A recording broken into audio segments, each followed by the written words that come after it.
This is a critically important debate. We are debating a question of privilege, which means that we are debating an instance in which the rights and privileges, the ability of a member or members of this Parliament to do their job were threatened. And in particular, we're dealing with a situation where, incredibly, a member of Canada's Parliament and his family were threatened by a foreign government. We have to contend with this reality, that a member of this Parliament was threatened by a foreign government, by the government of the People's Republic of China, by Beijing's Communist Party. And why was he threatened? He was threatened because he stood with victims of genocide. So I want to speak specifically tonight about the virtue of courage. Courage, quite simply, is the virtue of being willing to risk important things, to risk valuable things in pursuit of greater things, in pursuit of things that are good, true, and beautiful. A willingness to risk our own safety and security, our own comfort, our own economic well-being, to pursue greater and more important goods. That is the preservation of democracy, of liberty, and a system that recognizes universal human rights and the rule of law.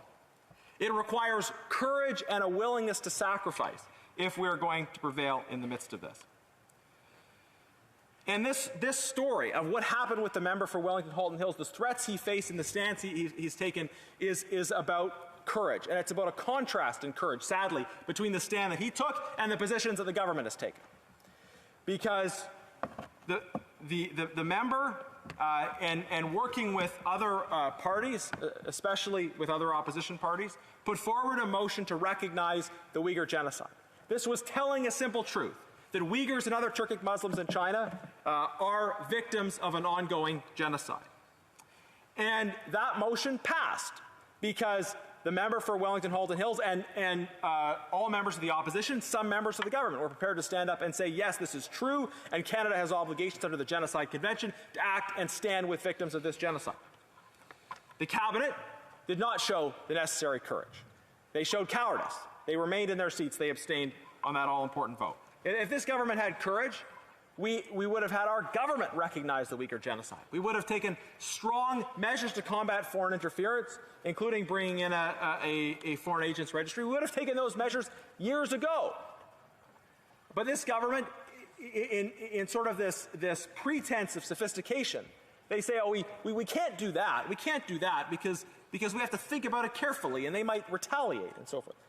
But Madam Speaker, this is fundamentally the logic of weakness. And I think it's so important for us to reflect on this issue of courage and what strength or weakness looks like in the challenge in front of us. Because I think we will face in the years ahead an ongoing competition between free democracies and revisionist authoritarian powers. And we can win this struggle if we collectively have the kind of courage that has been shown by my colleague on this side. If we have the kind of courage saying that we will make the sacrifices that are required, we will stand up for what is right, we will tell the truth about genocide, we will protect our country, we will protect our citizens. If we have collectively the courage to take that stand and to make the sacrifices associated with it, we will preserve freedom and democracy for generations to come. But if we don't, if we buy into the logic of appeasement that refuses to act, that is calcified in faux sophistication, then we will not prevail.